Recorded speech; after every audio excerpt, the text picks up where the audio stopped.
परमेश्वर ने एक तरीका बनाया है जिसमें वो इस पृथ्वी पर अपने राज्य के उद्देश्य को पूरा करने जा रहे हैं, और वो अपने कलीसिया के द्वारा ऐसा करेंगे।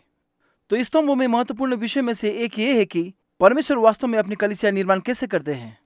हमें वास्तव में ये पूछने की जरूरत है कि कौन किसका कलीसिया बना रहा है। कई बार अगर हम ईमानदार होती इस सवाल का जवाब मिलता है कि मैं अपना कलीसिया बना रहा हूँ और हम ऐसा कलीसिया बनाना चाहते हैं जो हम चाहते हैं, या मैं परमेश्वर की कलीसिया निर्माण कर रहा हूँ और हम परमेश्वर के लिए प्रदर्शन करने के लिए बहुत अधिक दबाव महसूस करते हैं। कई बार इसका उत्तर हम ऐसे देते हैं कि परमेश्वर मेरा कलीसिया बना रहा है, जिसका अर्थ हम समझते हैं कि वही बना रहा है लेकिन मेरे लिए। लेकिन सच्चाई यीशु ने कहा कि मैं अपनी कलीसिया निर्माण करूंगा। वो अपने कलीसिया को बना रहा है और वो इसे अपने उद्देश्य के लिए बना रहा है। तो हमारा सवाल ये होना चाहिए कि प्रभु, आप कैसे अपनी कलीसिया का निर्माण करना चाहते हैं? क्योंकि अगुवा के रूप में हमें हमारी जिम्मेदारी उस कलीसिया के निर्माण में उनकी दिशा लेना है। और वो उत्तर हमें पहला पत्रस अध्याय 2 का 5 में देता है, जो कहता है, तुम जीवित पत्थर हो, एक आध्यात्मिक घर जिसे मसीह ने एक पवित्र याजक वर्ग में बनाया है। अब आप इसके बारे में बहुत सी बातें कह सकते हैं, लेकिन जो वास्तव में अलग है वो ये है कि ये यीशु की उपस्थिति पर बनाया गया है, कार्यक्रमों पर नहीं। आप जीवित पत्थर है, एक आध्यात्मिक घर, और वो आपके और लोगों के माध्यम से अपना कलीसिया बनाना चाहता है। वो कार्यक्रमों का उपयोग एक साधन के रूप में कर सकता है, लेकिन अंततः ये लोगों के माध्यम से परमेश्वर की उपस्थिति के बारे में है। और हमें एक नमूना दिया गया है कि कैसे अपनी कलीसिया का निर्माण व्यक्तियों के रूप में किया जाए, जिसे परमेश्वर ने कलीसिया के निर्माण में अपनी उपस्थिति रखने के लिए बुलाया है, कि वो हमें कैसे उसके साथ शामिल होने के लिए आमंत्रित करता है। ये नमूना उस निमंत्रण से दिया गया है जो यीशु ने पतरस को अपने कलीसिया के निर्माण में शामिल होने के लिए दिया था। वो निमंत्रण 2000 साल पहले पतरस के लिए था, लेकिन वही निमंत्रण वो हम में से हर एक को देता है। ये निमंत्रण हमारे लिए मत्ती में उपलब्ध है। 16 अध्याय का 16वां पद से शुरू होती है। यहाँ वो बातचीत चल रही है जो पतरस को यीशु का निमंत्रण था। जब यीशु ने यह प्रश्न पूछा तो शमौन पतरस ने उत्तर दिया, तुम मुझे कौन कहते हो? शिमोन पतरस ने उत्तर दिया, तू मसीहा है, जीवित परमेश्वर का पुत्र है। यीशु ने उत्तर दिया, धन्य है तू शिमोन योना के पुत्र, क्योंकि ये तुम्हारे ऊपर मांस और रक्त से नहीं वरन मेरे स्वर्गीय पिता से प्रकट हुआ है। और मैं तुम्हें बताता हूं कि तुम पतरस हो और इस चट्टान पर मैं अपना कलीसिया बनाऊंगा और नरक के द्वार इस पर प्रबल नहीं होंगे। मैं तुम्हें स्वर्ग के राज्य की चाबियां दूंगा, और जो कुछ तुम पृथ्वी पर बांधोगे वो स्वर्ग में बांधा जाएगा, और जो कुछ तुम पृथ्वी पर खोलोगे वो स्वर्ग में खोल दिया जाएगा। जब कलीसिया और हमारी उपस्थिति के माध्यम से कलीसिया के निर्माण की बात आती है, तो ये निमंत्रण जो यीशु पतरस को देता है वो 3 पहलुओं पर प्रकाश डालता है, जो हमारे लिए इसे समझने और इसमें चलने के लिए बहुत ही महत्वपूर्ण है। और अगर हम उसके लिए उसका कलीसिया बनाने जा रहे हैं, उसी के लिए ये वो प्रकाशन है जो हमें यीशु से प्राप्त होता है। ये वो अधिकार है जो हमें यीशु से प्राप्त होती है, और ये पहुंच है स्वर्ग के राज्य की कुंजी जो हमें यीशु से प्राप्त होती है। पहले इस प्रकाशन के बारे में बात करते हैं। यीशु पतरस को देखता है जब पतरस बहुत ही व्यक्तिगत गहरे तरीके से जवाब देता है, आप मसीहा हो। यीशु कहता है, सुनो पतरस, तुम पर मैं अपना कलीसिया बना सकता हूं। वो आप में से हर एक को देखता है और कहता है, आप पर मैं अपना कलीसिया बना सकता हूं, जब आप इस बात का प्रकाशन प्राप्त करते हैं कि यीशु वास्तव में कौन है। क्योंकि यीशु पतरस से कहता है, तुम्हें यह मानव ज्ञान के माध्यम से नहीं मिला, तुम्हें यह अनुभव के माध्यम से नहीं मिला, तुम्हें यह अध्ययन के माध्यम से भी नहीं मिला, तुम्हें यह प्रकाशन पिता के द्वारा मिला है। कई बार हमें लगता है कि हम परमेश्वर के कलीसिया निर्माण के लिए सबसे अधिक सुसज्जित हैं जब हमारे पास कौशल है, जब हमारे पास ज्ञान है, जब हम प्रकृति की स्थिति में होते हैं, और वे महत्वपूर्ण घटक है। लेकिन ये वो नहीं है जहां एक रहने वाले घर के निर्माण की शुरुआत आध्यात्मिक पत्थरों से होता है। ये तब आता है जब आपको पिता से कोई प्रकाशन मिलता है, आप मसीहा है, आप जीवित परमेश्वर के पुत्र है। आप देखते हैं कि सबके जीवन में यहाँ 2 परिवर्तन होता है। हम अक्सर सोचते हैं कि केवल एक है, लेकिन वास्तव में यहाँ 2 परिवर्तन होता है। पहला परिवर्तन जो होता है वो ये है कि आप पहचानते हैं कि यीशु कौन है और आप अपनी आवश्यकता के छलना के माध्यम से यीशु को देखते हैं। मैं पापी हूँ, मैं खोया हुआ हूँ, मैं टूट चुका हूँ, मुझे अपने लिए यीशु की जरूरत है और उस परिवर्तन में ये सब प्राप्त करने के बारे में है। हम अनंत जीवन का उपहार प्राप्त करते हैं। हम यीशु को अपने उद्धारकर्ता के बारे में स्वीकार करते हैं और यही महत्वपूर्ण परिवर्तन है। लेकिन फिर एक दूसरा परिवर्तन होता है और ये तब होता है जब आप यीशु को अपनी जरूरत के चश्मे से नहीं देखते हैं, लेकिन यीशु को आप औरों की जरूरत के चश्मे से देखते हैं। मेरे दोस्त को आपकी जरूरत है, मेरे समुदाय को आपकी जरूरत है, मेरे देश को आपकी जरूरत है। और इस परिवर्तन में ये अब प्राप्त करने के बारे में नहीं है, अब बात सेवा करने और देने की है। और आपके पास एक जागरूकता और एक प्रकाशन आता है। आप सिर्फ मसीहा नहीं है, मेरे लिए जीवित परमेश्वर के पुत्र है। आप मसीहा हो और हर किसी के लिए जीवित परमेश्वर के पुत्र है। और ये प्रकाशन आपके दिल और आत्मा की गहरा में एक आंतरिक दृष्टि है, एक दृढ़ विश्वास होता है। और वो दृढ़ विश्वास एक प्रकाशन से निकलता है। यीशु आप पर अपना कलीसिया बनाना चाहता है, आपके माध्यम से उनकी उपस्थिति। लेकिन ये आपका कौशल या आपका ज्ञान या आपकी स्थिति नहीं होगी जो आपको ऐसा करने में सक्षम बनाती है। अक्सर हम एक युवा अगुवाओं के रूप में ऐसा सोचते हैं, अगर मैं ये सीख जाऊं, अगर मुझे यहां रखा जाए। यीशु पतरस को देखकर कहता है, ये बात पिता ने तुम्हें बताई थी और क्योंकि तुम्हें यह प्रकाशन प्राप्त हुआ है, तुम पर मैं अपना कलीसिया बना सकता हूं। और वो आपसे भी यही बात कहता है। अपने स्वयं के उद्धार की कृपा और महिमा दोनों के पिता से प्रकाश की खोज में समय को निकाले, लेकिन अन्य लोगों की जरूरत के चश्मे से यीशु को भी देखे। क्योंकि आप सेवा करने और देने और उस अनुग्रह का वाहन बनने के लिए इतने तैनात हैं और अचानक यीशु की उपस्थिति आपके माध्यम से बहुत ही व्यक्तिगत तरीके से फैलती है और उनके कलीसिया का निर्माण शुरू हो जाता है। लेकिन यह केवल खुलासा नहीं है जो होता है। पतरस को एक अधिकार दिया गया है जिसे समझना हमारे लिए महत्वपूर्ण है। यदि आप यीशु के लिए उनकी कलीसिया निर्माण करने जा रहे हैं, तो आपको इसे वो अधिकार और दृढ़ विश्वास के साथ करना है जो परमेश्वर ने दिया है। क्योंकि ये एक लड़ाई है, ये आध्यात्मिक क्षेत्रों में एक लड़ाई है, ये प्राकृतिक क्षेत्रों में एक लड़ाई है, कुछ लोगों के लिए ये राजनीतिक क्षेत्र में या सामाजिक क्षेत्र में एक लड़ाई है। एक लड़ाई चल रही है और उस लड़ाई के मूल में आपको एक आध्यात्मिक अधिकार की आवश्यकता है जो आपको ले जाए। यीशु पतरस की ओर देखता है और वो उसे ये बयान देता है, नरक के द्वार तुम्हारे खिलाफ प्रबल नहीं होंगे। पतरस, मैं तुम्हें एक अधिकार दे रहा हूं। और वो आपसे भी यही बात कहता है। वो आपको एक अधिकार दे रहा है, लेकिन आपको अपने आप में उस अधिकार को जैसे कि गिरफ्तार करना होगा। आपको उस अधिकार को समझना होगा। पतरस बाद में अपने जीवन में सेवकाई के अंत में, मुझे लगता है कि शायद यीशु के इन शब्दों पर विचार करते हुए भी अपनी चिट्ठी में इसके बारे में लिखा था। पहला पतरस 5:8 में यहाँ वो ये कहता है, आपका दुश्मन शैतान शेर की तरह इधर उधर घूमता है, चोरी करने, घात करने और नष्ट करने को।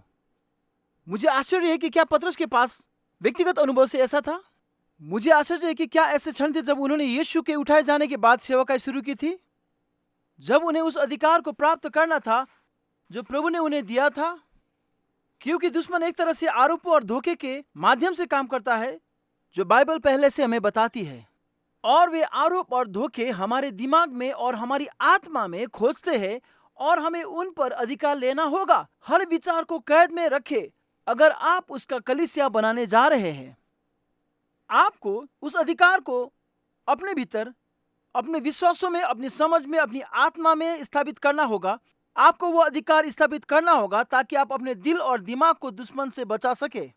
कई बार हम सोचते हैं कि दुश्मन के पास ये भयंकर स्पष्ट तरीका होने वाला है, लेकिन मैं सेवकाई में पाता हूं दुश्मन बहुत अधिक स्थिर है, वो बहुत अधिक शांत है। यदि आप सावधान नहीं है, शत्रु शायद ऐसे काम करेगा, आपको स्पष्ट रूप से नाश करने के लिए नहीं, या शायद सिर्फ आपको भटकाने के लिए, शायद उस दूसरे परिवर्तन से अपनी नजरें हटाने के लिए और अपने कलीसिया का निर्माण करने के लिए। हो सकता है कि एक समय ऐसा भी हो जब आप अपनी कार पेट्रोल पंप में ले जाते हैं और आप ईंधन की कीमतों को देख रहे होते हैं और आप ईंधन की कीमतों से बहुत निराश होते हैं। आप उस व्यक्ति को नहीं देखते हैं जो आप ही के सामने अपनी कार भी भर रहा है, और आपको एहसास भी नहीं है कि परमेश्वर शायद आपको आशा और जीवन और सुसमाचार का मौका दे रहा है। आप गैस की बढ़ी हुई कीमतों की स्वाभाविक परिस्थिति से विचलित है। दुश्मन काम पर है। यीशु ने पतरस को देखकर कहा, क्या तुम्हें पता है नरक के द्वार तुम्हारे खिलाफ प्रबल नहीं होंगे। दुश्मन के पास यह अधिकार नहीं है, लेकिन आप कोई ऐसा व्यक्ति बनने जा रहे हैं जो अपनी कलीसिया का निर्माण करता है, तो आपको यह समझना होगा कि परमेश्वर युद्ध के मैदान के बीच में अपनी कलीसिया का निर्माण करता है। और जब आप पहचानते हैं कि एक अधिकार है जो आपको दिया गया है और आप उस अधिकार में खड़े हैं, तो आप उस अधिकार के माध्यम से प्रार्थना करते हैं। आपको इसे साप्ताहिक या तक कि दैनिक आधार पर करना होगा, लेकिन आप उसकी कलीसिया का निर्माण करने के लिए तैनात होंगे। जब आपको वो प्रकाशन मिलेगा जो सीधे पिता से आता है, जब आप उस अधिकार में चलना शुरू करेंगे जो आप में शासन करने वाले परमेश्वर की आत्मा से आता है, जो आपको अपने कलीसिया के निर्माण के उद्देश्य के लिए पूरी तरह से उपस्थित होने की अनुमति देता है, तो आप उसकी कलीसिया का निर्माण करने के लिए तैनात होंगे। फिर एक तीसरी बात है जो यीशु पतरस से कहता है, जो वास्तव में हमें चकित कर देगी। वो कहता है, सुनो, स्वर्ग के राज्य की चाबियां मैं उन्हें तुम्हें दे रहा हूं, मैं तुम्हें प्रवेश कर दे रहा हूं। अब यीशु पतरस को यह सिखा रहा है, वो स्वर्ग, आध्यात्मिक क्षेत्र, राजकीय प्राधिकरण क्षेत्र, संसाधन, वो सब जो वहां है, सारा विश्वास, सारी शक्ति, सारा ज्ञान, सारा अधिकार, सारी कृपा, सब वहां है। आप उस तक पहुंच सकते हैं, तुम उस तक पहुंच सकते हो। मैं तुम्हें उसके लिए चाबियां दे रहा हूं कि तुम्हारे पास स्वर्ग में जो वास्तविक है उसे लेकर पृथ्वी पर लाने की क्षमता है। आपके पास यह क्षमता है राज्य का प्रतिनिधित्व करने वाले सभी को लेकर पृथ्वी पर लाए। यीशु जब वो इस पृथ्वी पर चले तो उन्होंने कहा, परमेश्वर का राज्य हमारे हाथों में है। और अब वो पतरस से कहता है, मैं कहता हूं कि तुम कैसे कलीसिया का निर्माण करो। मैं नहीं चाहता कि तुम इसे एक स्वाभाविक इकाई के रूप में बनाओ। मैं नहीं चाहता कि तुम इसे एक धार्मिक संस्थान के रूप में बनाओ। तुम्हें इस बात की प्रकाशन चाहिए कि मैं इस दुनिया के लिए कौन हूं। आपको यह जानने की आवश्यकता है कि आपके लिए एक अधिकार है, लेकिन आपको यह भी जानने की आवश्यकता है कि आपके पास इसे लाने के लिए परमेश्वर के राज्य तक पहुंच है। और आप जानते हैं वह कैसा दिखता है, ये कैसे काम करता है। क्योंकि मुझे कभी कभी लगता है कि मैं उस तरह की पहुंच का अनुभव नहीं कर रहा हूं। मुझे लगता है कि हम वास्तव में इस समझ को सरल बना सकते हैं कि मैं कैसे पहुंच सकता हूं, कि जो कुछ भी स्वर्ग में बंधा है वो पृथ्वी पर बंधा होगा, जो कुछ भी स्वर्ग में खुला है वो पृथ्वी पर मुक्त हो जाएगा। मैं उस तक कैसे पहुंच सकता हूं? एक प्रसिद्ध दृष्टांत जो यीशु ने हमें सिखाया, अच्छे सामरी के बारे में। अब आप अच्छे सामरी के दृष्टांत से परिचित होंगे। एक आदमी अपने दैनिक जीवन के लिए निकलता है और वो एक व्यक्ति एक यहूदी से मिलता है जिसे लुटेरों द्वारा पीटा गया है, और उसके पास से जाने के बजाय वो इस क्षण से अवगत थे, उन्होंने वो दूसरा परिवर्तन किया है। वो जानता है कि उसका काम इस आदमी की मदद करना है जो खून से लथपथ और टूटा हुआ है, और वो उसे अपने गधे पर रख देता है और वो उसे एक सराय में ले जाता है और वो पैसे देता है। वो यहां तक कहता है कि मैं वापस आऊंगा। अब उस कहानी में दिलचस्प बात यह है कि यीशु केवल उस व्यक्ति की कहानी नहीं बताते हैं जो किसी ऐसे व्यक्ति के रूप में कार्य करता है जो एक तरह से अपने कलीसिया के राज्य का निर्माण कर रहा है। वो दूसरों को इसमें शामिल करता है, धार्मिक लोग, और वो ऐसा एक उद्देश्य के लिए करता है ताकि पतरस और आसपास के सभी लोग समझ सके यहाँ मेरे कलीसिया में एक अगुवा होने का क्या अर्थ है। वो मूल रूप से ये दृष्टांत से उन्हें बताता है, यदि तुम मेरी कलीसिया निर्माण करने जा रहे हो तो तुम्हें 3 चीजें करनी चाहिए। एक, तुम्हें देखना चाहिए उस आदमी ने किसी को टूटा हुआ देखा। पतरस, अगर तुम मेरे कलीसिया बना रहे हो तो तुम्हें लोगों को देखना चाहिए और सही तरीके से देखना चाहिए। अगुआ, यदि आप परमेश्वर के कलीसिया को उसके तरीके से बनाने जा रहे हैं तो यह ऐसे शुरू होता है कि आप लोगों को कैसे देखते हैं, आप अपने आसपास के लोगों को कैसे देखते हैं, आप अपने पड़ोस में, अपने समुदाय में लोगों को कैसे देखते हैं, आप अपने देश के लोगों को कैसे देखते हैं। आप देखिए, अच्छे सामरी के इस दृष्टांत में एक पुजारी और एक लेवी है। धार्मिक लोग, उनका काम उस आदमी की देखभाल करना था, लेकिन वे उसके चारों ओर घूमते हैं और उससे बच जाते हैं। क्यों? जिस तरह से उन्होंने उसे देखा, वे उसे आक्रामक समझते थे, वे उसे अशुद्ध समझते थे। वे वास्तव में उन्हें अपनी धार्मिक शुद्धता और सफलता के लिए एक बाधा के रूप में देखते थे। अगर हम चलते हैं कभी कभी मसीह अगुओं के रूप में, तो हम दुनिया को इस तरह से देखते हैं, हम दुनिया को आक्रामक के रूप में देखते हैं, हम दुनिया को अशुद्ध के रूप में देखते हैं। हम दुनिया को अपने सफल मसीह धर्म के लिए एक बाधा के रूप में देखते हैं। कभी कभी हम सिर्फ ये चाहते हैं कि ये दुनिया चली जाए ताकि हम एक सफल मसीह धर्म प्राप्त कर सके। और यीशु कहते हैं, तुम ऐसे मेरी कलीसिया नहीं बना सकते। तुम मेरी कलीसिया प्रकाशन में निर्माण करोगे कि मैं उनका उद्धार करता हूं। तुम्हें देखने की जरूरत है, तुम्हें ऐसे देखने की जरूरत है जैसे परमेश्वर देखता है। ईसाइयों के रूप में यह समझ में आता है कि हम हमेशा दुनिया को क्यों पसंद नहीं करते। वे हमारे उद्धारकर्ता का मजाक उड़ाते हैं।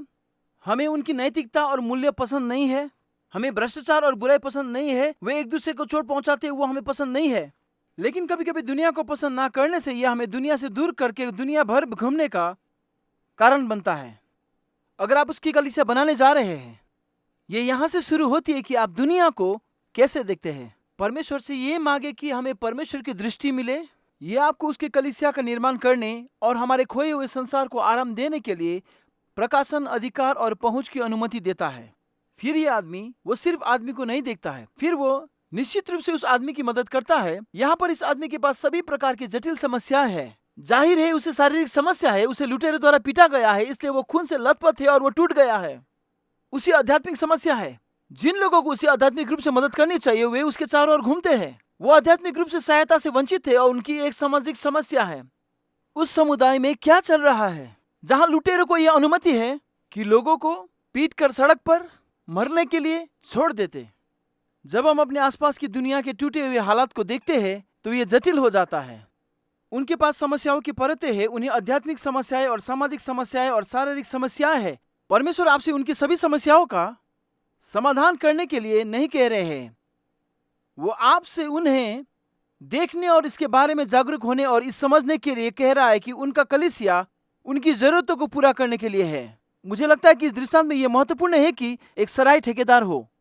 लेकिन कभी कभी मुझे आश्चर्य होता है कि क्या यीशु ने यह दृष्टांत ये कहने के लिए सिखाया, क्या आप कलीसिया को जानते हैं? यही सराय का सवाल है। आप इस व्यक्ति की जरूरत को अपने दम पर पूरा नहीं कर सकते। अच्छा सामरी इसे अपने दम पर नहीं कर सकता था, उसे एक सराय ठेकेदार की जरूरत थी। मेरे समुदाय में मुझे अपने कलीसिया की आवश्यकता है, क्योंकि जब मैं किसी को अपने कलीसिया में लाता हूं और वे विश्वास की भावना से सुनते हैं और सुसमाचार की आराधना करते हैं तो वे सब बच सकते हैं। मुझे अपनी कलीसिया की जरूरत है क्योंकि मेरे कलीसिया में मेरे सदस्य हैं जो दिल के कुछ मुद्दों और कुछ मानसिक मुद्दों को समझते हैं और मैं उनसे छोटे समूह में एक दोस्त को ला सकता हूं और वे उनकी इस तरह से सेवा कर सकते हैं कि मैं उनकी सेवा नहीं कर सकता। मुझे अपनी कलीसिया की आवश्यकता है क्योंकि कई बार मेरे कलीसिया के पास उन लोगों की मदद करने के लिए संसाधन उपलब्ध होते हैं जो मेरे पास नहीं है। यह कलीसिया की सुंदरता है। ऐसा नहीं है कि हम में से हर कोई किसी न किसी तक पूरी तरह से पहुंचता है। यह है कि हम सभी मिलकर हर एक तक पूरी तरह से पहुंचते हैं। और फिर यह दृष्टांत एक बहुत ही महत्वपूर्ण कथन के साथ समाप्त होता है जिसे हम अक्सर भूल जाते हैं। वो आदमी, अच्छा सामरी, इस टूटे हुए आदमी को सराय के पास लाता है और उसे वो छोड़ देता है और फिर वो ये बयान देता है, जब मैं लौटता हूं तो।